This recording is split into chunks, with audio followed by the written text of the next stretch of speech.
What's up? Welcome back to the Sooner Magic Bros. It's your boy Derek, Johnny Johns, and we are here to finally make a winning video.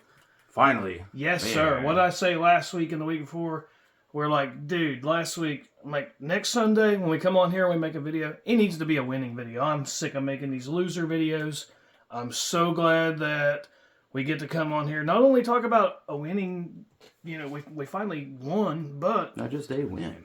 a lot of shit went down this weekend. There's a lot to unpack here. We were just going over tiebreaker scenarios and all the craziness that's going on right now. Great win, and we're going to talk about it. But for right now, Big 12 standings as they stand right now. Now, I don't know how tiebreakers are going to work. We're kind of trying to read all of it. There's a lot. It goes all the way. It's crazy. Like, if it's a two-way tiebreaker, obviously that's easy. It goes to the head-to-head match. But there's some of them, if it's like a 3-team, 4-team tiebreaker, it can go all the way down as far as a fucking coin flip. Yeah. And it literally says that on That's there. what it says. We don't think that's going to happen. That's probably not going to be the scenario in this. But there's so many, you go to this, okay? If that don't work, you go to this. Many steps. As it sets right now in the Big 12, Texas is number 1 at 9-1, 6-1 in the conference. Oklahoma has an overall record of 8-2, 5-2 in the conference. Kansas State 7-3. Oklahoma State is also 7-3. They both got a 5-2 record. So Oklahoma, Kansas State, Oklahoma State, and Iowa State all have 5-2 records in the conference. However, Iowa State has an overall record of 6-4. Oklahoma State, Kansas State are both 7-3, 5-2. I want to say, I mean, I don't think it's going to matter that I don't think it's going to matter that we're 8-2 and they're 7-3. Or at the end of the year they have that one. I don't really know how it works if it's a three-way tie. I think it just counts off of the conference wins and losses. Right. Well, but I didn't really see that in the rules. Say Texas ends up somehow losing one more game, and they finish with 2 losses in the conference. We finish 2 losses. K-State finishes 2 losses. Oklahoma State, Iowa State. We would have the tiebreaker over Texas. We beat Iowa State. But, we wouldn't have a tiebreaker over Oklahoma State if we both have 2 conference losses. So there's a lot more football to be played. You see how much craziness happened just yesterday, right? So there's a lot to unfold. But as it sits right now, Oklahoma and Texas have the 2 best overall records. And so if they win out, we were looking at OU and Texas win out, we should have the tiebreaker over everybody else.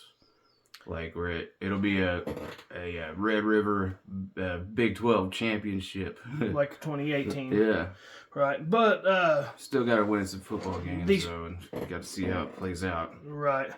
So in a head-to-head, this is the 3-way tiebreaker, right? I may have actually not looked at the correct one, man. Head-to-head, best cumulative win percentage in games among the tied teams. If not, every tied team has played each other. Go to step 2. So step 2, record against the next highest placed common opponent in the standings, based on record in all games played within the conference. Proceeding through the standings. Note, when arriving at another group of tied teams, while comparing records, use each team's win percentage against the collective tied teams as a group prior to that group's own tied-breaking procedure, rather than the performance against individual tied teams. Step 3. Win percentage against all common conference opponents must be common among all teams involved in the tie, which that's not every team plays each other. Yeah. So, like K-State, we didn't play them. Yeah, that's kind of the oddball in this one. Oklahoma State isn't playing Texas, so that's going to be wild. Now, number 5, total number of wins in a 12-game season. Following the conditions will apply to the calculation of the total numbers of wins. 1, only one win against a team from the NCAA football championship subdivision or lower division will be counted annually. 2, any games that are that are exempted from counting against the annual maximum number of football contests per NCAA rules. See, I was confused on that line. Here's number 6. Highest ranking by Sports Source analyst team rating score metric following the last weekend of regular season games. Number 7, coin toss. Yeah. So, I mean... I don't understand that one about the... it's a bunch of word salad right in there. But from what we could understand and comprehend, what was we looking at earlier? Common opponents. If it came down to tie between us and OSU, we only they have got the head-to-head though, so we don't really want that tie. We have 2 losses, right? Right. Or not the not the losses. Conference. Sorry. It's sorry. The common opponents is what I meant to say. Common opponents, UCF and Iowa State. I think I'm pretty sure we both played Iowa State. And they would go off of the win percentages on that of those 2 games, and we would get the higher percentage. But it wouldn't go down to that step in the process if it was just us and OSU. And your games outside of conference don't matter, and it's just a tie between the 2 of us, then it goes to head-to-head match, which they got the head-to-head match on us. So we really don't want just only Oklahoma and Oklahoma State having 2 losses. We need it to be a 3-way tie or a 4-way tie or something like that. Kind of like in 08, we got into a tiebreaker situation. It used to be South versus North Division. Oklahoma, Texas, and Texas Tech, all 3 was 11-1 at the end of the regular season. And the best South team would play the best North team. Missouri, although they had less of a record than anybody in the South, or they had 2 losses. Oklahoma South Division with Texas, Texas Tech, Oklahoma. All of us only had 1 loss, but they all had 2 and 3 losses. And so they had to do a 3-way tie. And what had happened is Texas had beat Oklahoma, and then Oklahoma had beat Texas Tech, but also Texas Tech had beat Texas. So we had all 3 beat each other. I call it a rock, paper, scissors scenario. Well, it's like... Because of how the game works, one thing can beat the other, but nothing can beat 2. Yes. It's like just a 3-way tie. Or it's like, I smack you in the face, you smack him in the face, and he smacks me in the face. Right, who's the winner? Who's the winner? You know what I mean? I smacked you, you smacked him, he smacked me. The circle smack. It was a circle smack, okay? That's what happened with Oklahoma's 2008. Now, we ended up getting... I think it went to whoever had the highest BCS ranking, and since we had lost in October, both of them had lost later in the year, we had maintained our higher ranking in the BCS. So we ended up getting lucky and winning that tiebreaker, and we got to go to the Big 12 championship, and we won. We beat Missouri again, and then we went to the national title, and it was a close game. We had some injuries. We didn't have DeMarco Murray. And it was a tied game late in the game, and they pulled away, scored 10 points, and beat us. But anyway, so Oklahoma. Let's talk about it, dude. DG put on a clinic out there. Oh, man, dude.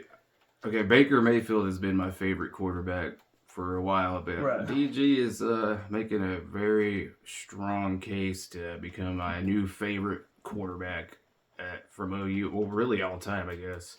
Dude, I love the way he's just evolved over the time he's been here. Like, he's turning into a commander. He's fighting 8 touchdowns. He was responsible for all 8. 8 touchdowns. And I love that he wears the number 8 too. Yeah, that's cool. 8 touchdowns, number 8. Yeah, he broke some records. He had 5 touchdowns throwing the ball, and he had 3 touchdowns on the ground. And total 8 touchdowns, and I mean, he played his ass off, dude. And I love seeing him have a little bit of an edge to him, man, getting in people's face. See, that's what I loved about because he's a really cool, nice guy, but it's cool seeing him have that edge, kind of like Baker always had that edge to him.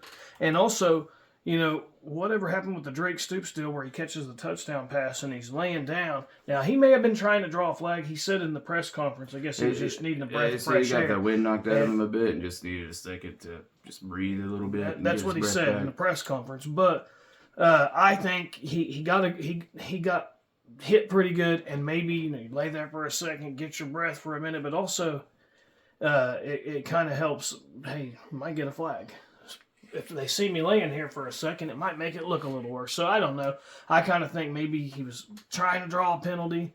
But when they were all standing over him, and it was number, I didn't write it down. I think it was like number 36 and number 12, number 13, I think is what it was. But I'd have to go back and watch it. But anyway, DG's the first one running up there. I think you can see number 8 run up there in the video. It looks like an 8, but it could be a 9. I think it was number 8. But anyway, it's hard to lights tell. went Those off. Jerseys, the lights are off, and we're wearing dark jerseys. Right. Lights went off. He was hard there, to tell. but I don't know if in that clip that was him the first to get there, but he definitely was there, and there was somebody holding him back. What I think was one of the linemen holding him back. Like, dude, no, get out of here, man. Yeah, I love it. Love how this team is. Like the name on the back, the Unity. They played with Unity yesterday. Right there, they did, and I love it. They're a team, right? I also love what Drake Stoops had said before this game, and they had asked him about, the guys have lost 2. Dude, we lost 2 close games on the road with 6 turnovers in those 2 games, and they were both ranked teams. I know they both lost this week. Typical Oklahoma State. Play the fucking game of their life.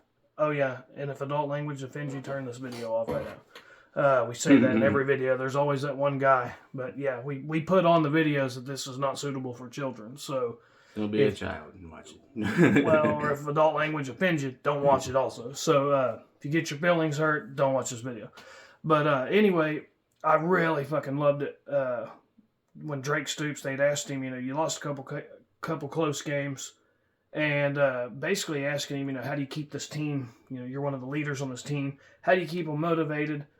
And he had basically said something along the lines of, oh, me, it wouldn't matter. We were 0-8. I'm showing up every day because I busted my ass, for 6 years in this weight room.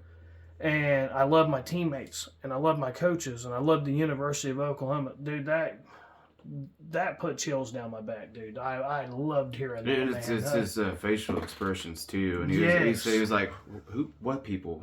Yes, and he was like, "Who's saying that bullshit?" It's like, you can tell that's what he was thinking. It's like, hell no.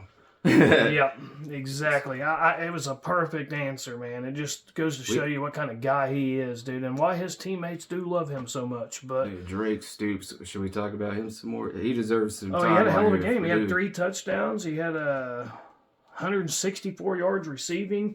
I mean, he's just a very reliable, super tough guy, man. Great. He's just a solid football player. Man. I have one word for Drake Stoops, and it's reliable. Yes. Dude, tough every time and reliable. He catches the ball and takes the hardest fucking hits. And whenever that ball is there, when it's near him, it ain't nobody else's ball. That's Drake Stoops' ball, yeah.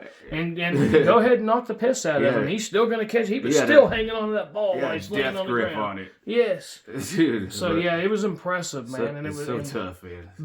Being Bob Stoops' son, I know he's got to be proud. I'm proud. I love watching Drake Stoops out there, and I know Bob was a tough guy.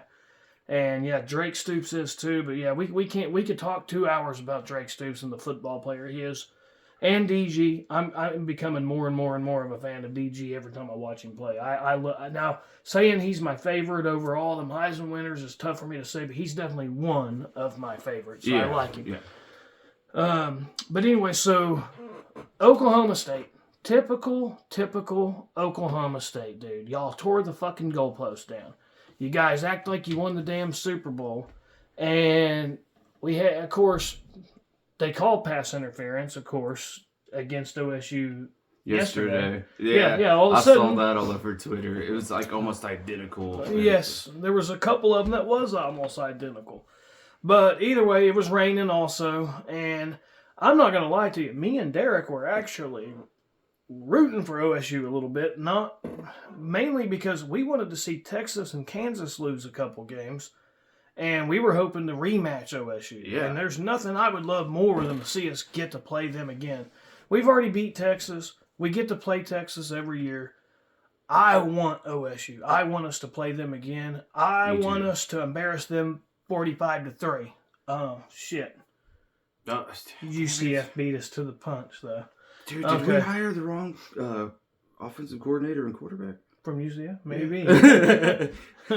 Shit. No, you just said DG's one of your one of your favorite. No, I'm just joking. But anyway, Kansas lost. Now their quarterback, their second string quarterback, got hurt, so they were playing with third string. Dude actually did pretty good. I watched most of that game. I didn't get to see that one. Yeah, it was a young dude. Looked like he was about 12 years old playing quarterback for Kansas. I'm not shitting you. He looked like he's about 12 years old. But he come out and he made some plays and almost won them that game. But Texas Tech found a way to win it and kicked the. I think they got the ball back with 20, 30 seconds left. I mean, it was like hardly any time, and they went down there and bam, bam, bam.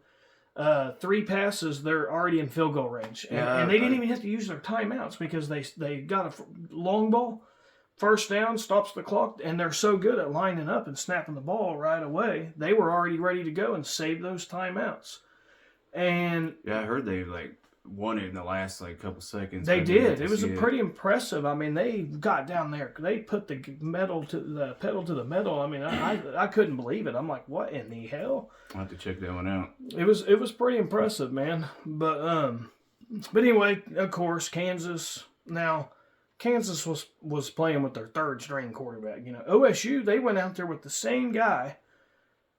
Quarterback who, I mean, he played really good against OU. And, of course, they wasn't getting all them turnovers against us, fumbles and all that, but it was pouring down rain for a good period of time. And Oklahoma State had 4 turnovers.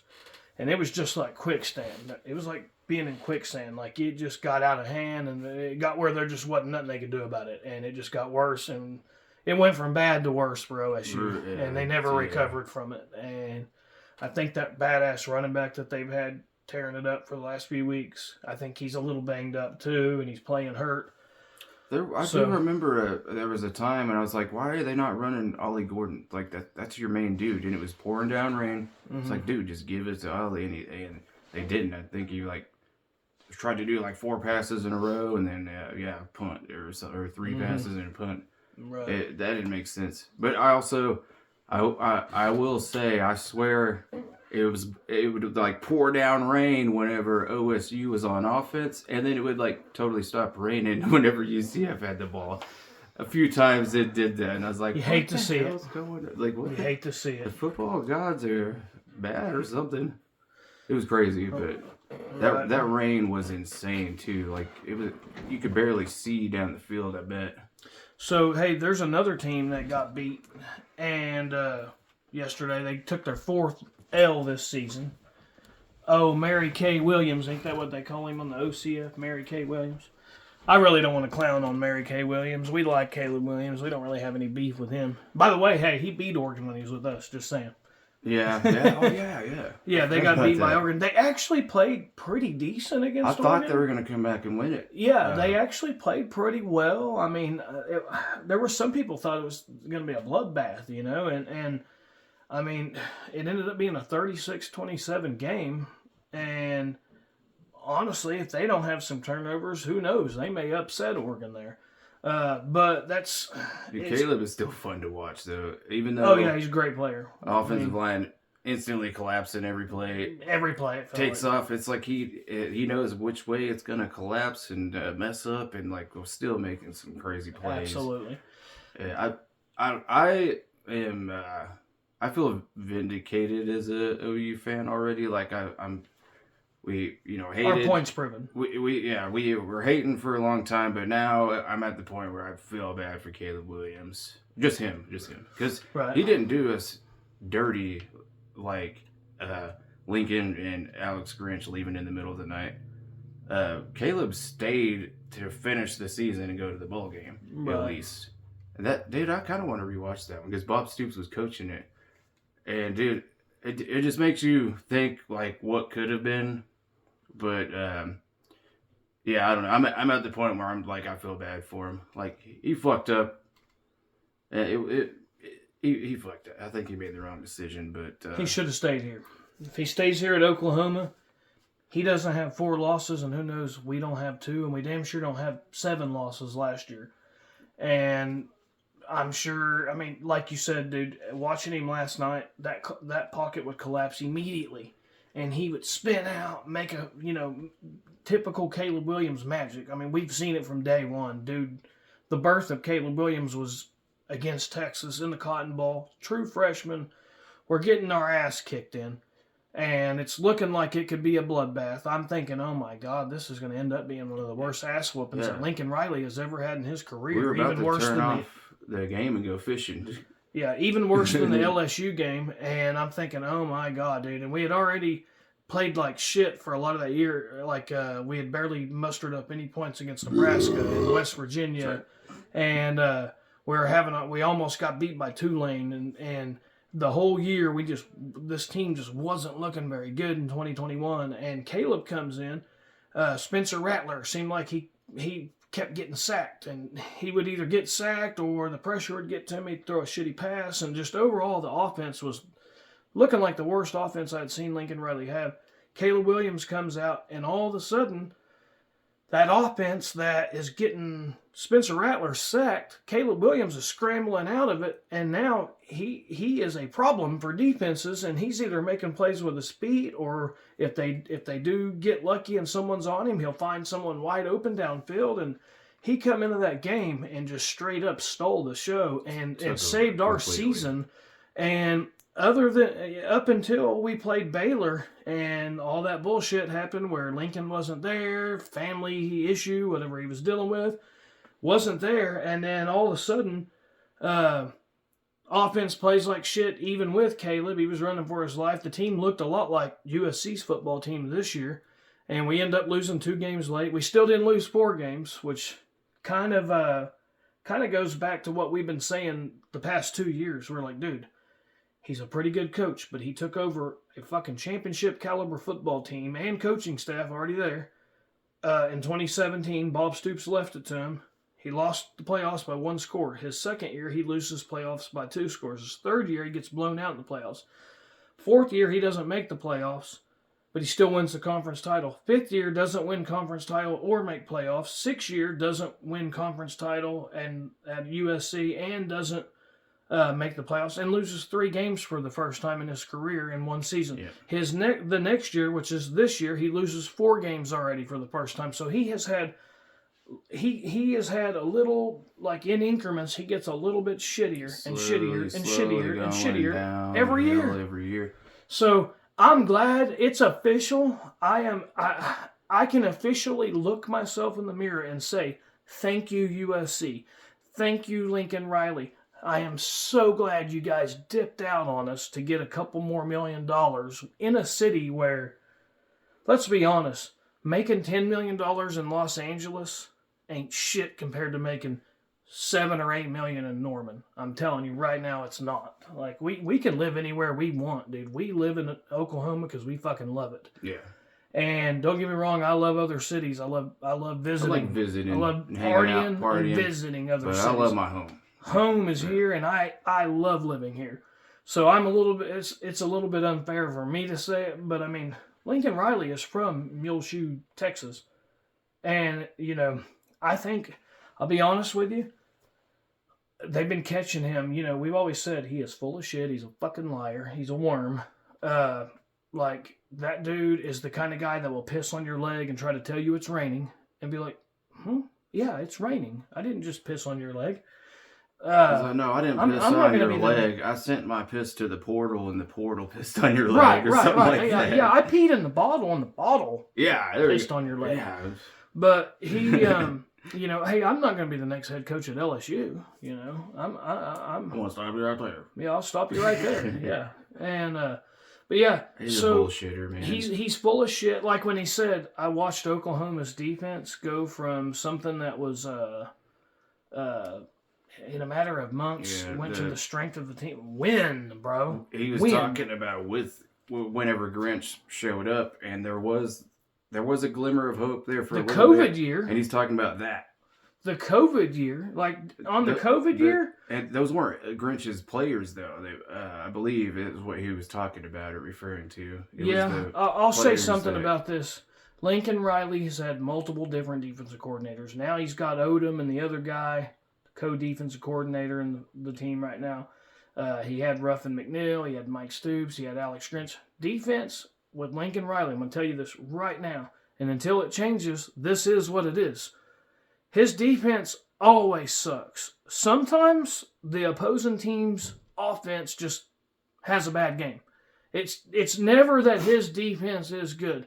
Sometimes he plays a team that has a really shit offense that has a really shitty day. But most of the time, it'll look good, but we were fooled, and it'll fool you if you'll be fooled again. Like, hell, this year his defense looked all right for a couple. I think first game they gave up 28 points, but games number 2, second game, third game, and fourth game, I believe it was, his defense played okay. And I could hear all them poor USC fans, guys, this defense is big. Blah, blah, blah, blah. I'm like, guys, we'll see. Okay, you say that. Dude, we'll see. What is the deal with never bought it, dude? Every time they get a stop on third down or second down, they celebrate like the game's over. But every team knows to go for it on fourth down because you're going to get it. And why do this? Why does it keep happening? I don't understand. But they'll celebrate on second down. Actually, hey, I will say on the... Oh, sorry. Yeah, go ahead. They'll celebrate on second down and just be getting all fired up. And then even on third down, they'll give up a huge 3rd and 17, 3rd and 15. 3rd and 30. Doesn't matter. They'll give up a huge play. And then they'll stop somebody on even like 3rd or 4th down, and then there'll be some kind of fucking penalty. Yeah. They jumped off sides. They fucking roughed the passer or targeting. I mean, they're very undisciplined. They are really shitty tackling. The physicality is never there. There's many teams that always look way more physical than the Lincoln Riley coach team. And dude is just a fraud, man. The difference between Lincoln Riley and Mike Leach, and God rest his soul, I love Mike Leach. Oh, man. But Mike Leach was never a Pete Carroll or a Nick Saban or a Bob Stoops. He never was that. He was an exciting offensive coordinator, head coach guy that could score points. And the difference between Mike Leach and Lincoln Riley, and the reason why Lincoln has a few Heismans, is because Mike Leach wasn't the head coach at USC in Oklahoma. Mike Leach was the head coach at Texas Tech and Mississippi State, I believe, and Washington State. So if Lincoln Riley's the head coach at Mississippi State or Washington State or Texas Tech, he don't have 3 Heismans. He has these Heismans because he was able to use that USC logo and the Oklahoma logo to get 5-star quarterbacks. Not to mention he inherited 2 quarterbacks. Baker Mayfield was already here before he got to Oklahoma. Yeah, Bob Stoops recruited him, right? Kyler Murray came here his first or second year that he was here, and Bob Stoops basically showed him tape. Hey, these are the 4 guys that we're going to bring in as a transfer. We got 4 transfers we're looking at. Which one do you like the best? They all agreed Kyler Murray was the one, Lincoln included. Lincoln, Bob, all of them agreed. Kyler Murray was a guy that they thought could come here and win a Heisman. And he did. So anyway, he inherited a couple. Jalen Hurts, he got because of the success that he had with Baker and Kyler. So, and then Spencer, same deal. You know, Spencer was already on his way. Set him up for success for a number of years, and he's finally, I think he's finally ran out of rope. Yeah, that's a good way to say it. I think he's finally ran out of rope. Yeah, and now he's going to the Big Ten. And he ain't going to have Caleb Williams with him. I mean, I don't think so.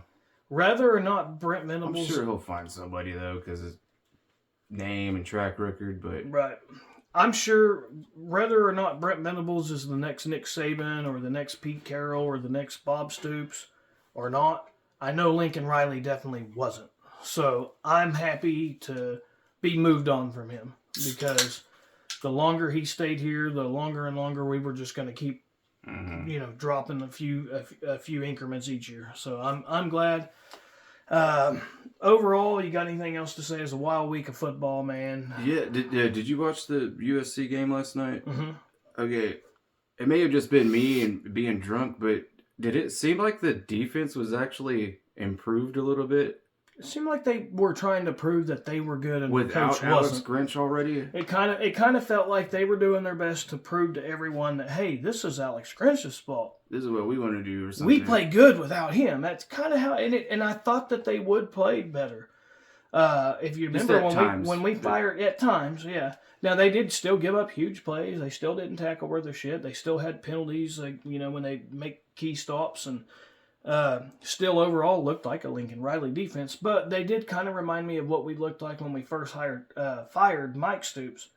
We brought in Ruffin McNeil, and the defense that did kind of give them a little bit of a boost for a few weeks, and we looked decent for a few weeks. Like a little boost. Looks like that's what they got. It looked different, I guess I could say, and sometimes it was successful. Right.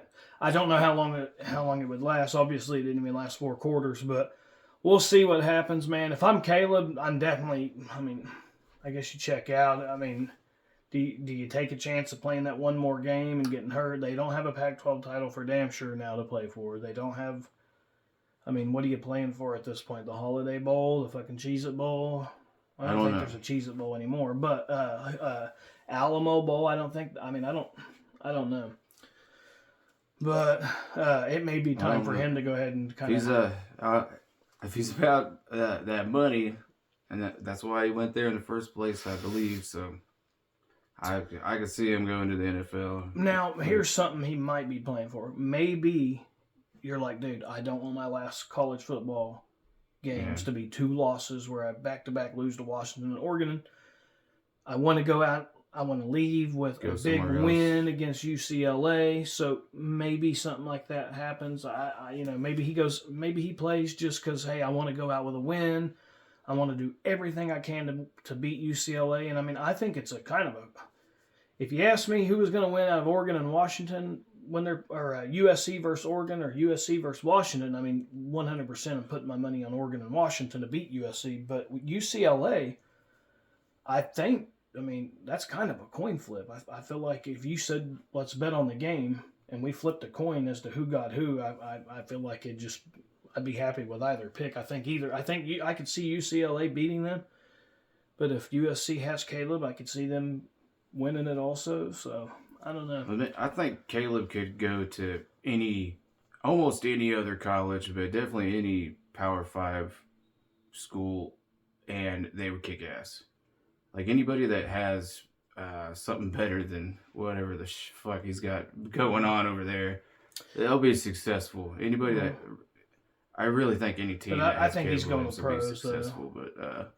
But you may be right, man. Maybe he's like, I don't want to go out like this. I think he either. And then he transfer. I would transfer somewhere or go to the he's going to the NFL. I think. I think he's going to the NFL. Right. But I was saying. So you're saying you don't think he's come back to USC? You think he's either going to the NFL or somewhere else or another college? Yeah, that makes sense. Yeah, I agree. I think he's going to the NFL. I think there's a 90% chance he's going to the NFL. I think there's a 10% chance maybe some other school. Would put together a big chunk of change. We're like, hey, bro, if you play one more year of college football, we will fucking give you $10 million or whatever. Yeah. You can be the owner of this oil field company right here. You want to be half owner of this because he wants to be half owner of some shit. I'm sure Texas A&M's got some oil field. Dude, that's a good point. That money talks. Dude, money does talk. But NFL's got a lot of money. It's going to be talking for the number 1 overall quarterback. And hey, every year he has stayed in. Like after his true freshman year, he was the clear-cut number. They're like, dude, and after his junior year, he is number 1 overall pick. His second year, he kind of confirmed it. But every game he has played, his stock has fallen a tiny more. Right, that's what I was kind of getting at. Like, how much is he? The NFL could be like, well, we're only willing to pay this much. There could be a college team that's like, we'll pay you double that. Like, I don't think. Okay, so maybe. In the NFL, if you Google how much it costs, like Pat Mahomes, obviously, Burrow, even Kyler gets a hell of a pay. Jalen Hurts, they're all making way more money than any college quarterback. But and I'm sure C.J. Stroud, I'm sure Bryce Young, they're making more money. I would have to imagine it's going to be hard to make even $5 to $10 million for 1 year in college, but in the NFL, that's a piss in the bucket. Like he may get to go to the NFL and sign a $100 million contract right away, or at least 50, 60, 70, 80. But being the number 1 pick, there's huge money. Like there's huge money. Now, if he was going to be like, well, we don't know, you might be a 3rd round pick. Well, a few million might be better if you're a 3rd round pick. A transfer, take $10 million and still have a great season and still get all that $100 million. Yeah, that makes sense. That's what I'm thinking. But I think he's going to go ahead and take that. What if he blows his fucking knee out playing behind that shit offensive line? if I was him, I would go ahead and maybe think about playing in this game, like one more game. Let's try to go out with a win. But as far as his stock, though, it hasn't been his fault for what, like the Utah loss, the fucking Oregon loss, the Washington loss wasn't really his fault. Maybe we should look up his stock. Maybe it's or I don't know if there's a way to look it up, but yeah. I mean, his numbers have still been great. The Notre Dame game was the one game that was like really fucking bad. But that's one bad game. Pat Mahomes lost quite a few games in 2016. And he wasn't the number one overall pick, but he was still drafted, and he was still a really, really, really good quarterback. So just because you've lost some games in college doesn't mean you're just automatically a fucking bust in the NFL. Every great quarterback has lost games. Like, right. Yeah. So, no, he's still going to be number one pick, I think. You think so? Yeah, I think he's still number one pick. Whether or not he's a bust or not, time will tell. I think I'll see past the bullshit going on over there. I don't think he is a bust. I'll be honest with you. I really think he's going to at least be a pretty damn good player in the NFL. He's already, dude, playing under that shitty offensive line the past 2 years. Not really. Last year they had a decent O-line, but this year they've had a shitty offensive line. That might be some of the best preparation for the NFL that he's going to fucking get, man. Because when you go to the NFL, a lot of times, especially when you're number one overall pick, you don't have a great O-line. You're going to be running for your life a lot. So he's already very good at that. I think whatever team he goes to, though, the line's going to be better. Even he'll go to the worst team, but I think they'll be better than what he's been dealing with. And as soon as he gets a great offensive line, he's going to be like a hog rolling and shit, man. He's going to tear it up. I could see him being a good player as long as he goes to the right situation. Yeah.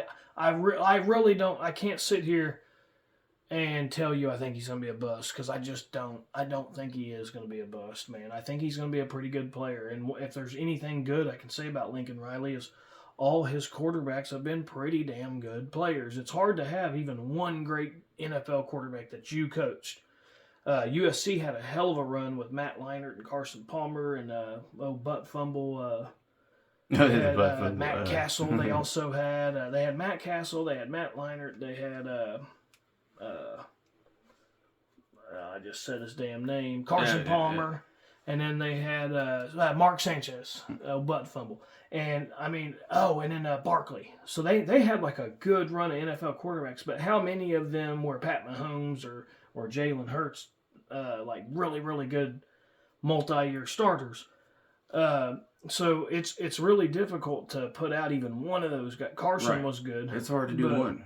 But to have like Baker starting right now, Kyler Murray, we just seen him on TV. He's starting right now. Baker, Kyler, and Jalen are all starting, and more than likely Caleb's going to be starting. And more than likely Spencer Rattler may at least make a roster, maybe even get a chance to start. So, I mean, he may have every damn quarterback that he's coached at least be a starter. Not you know, are they Tom Brady? No. Are they Peyton Manning? No. Are they Pat Mahomes? No. But Jalen Hurts is damn good. Hell yeah. Baker's pretty damn good. And Kyler is good when he ain't hurt. Yeah. So, I mean... Yeah, Kyler Murray's 6 out of 12. Spencer might be like a second stringer for a bit, but dude, I think there could be a Sunday where it's nothing but Lincoln Riley's ex-quarterbacks playing all day long like that. Like every quarterback he's had like starting in the NFL. Yeah. Yeah, he's had a good run with QBs, but hey guys, Boomer Sooner, it was a great win. I loved being able to watch a game without wanting to pull my fucking hair out, man. I was sitting there actually relaxing on that little OU chair, man, and I had to learn not to do that. He don't have his hair anymore. He pulled it all out. I had to work on it. It's hard to not. Yeah, it was a great chill. My blood pressure didn't have to get high. I loved it. And couple at Kansas and OSU losing, that helped out a little bit for us. So, man, finally this team has looked good for the first time in several weeks. So, I'm happy about it, man. Boomer fucking Sooner. And OSU, you tore down your goalpost, and your goalpost fell apart, and so did your team. Have a good day.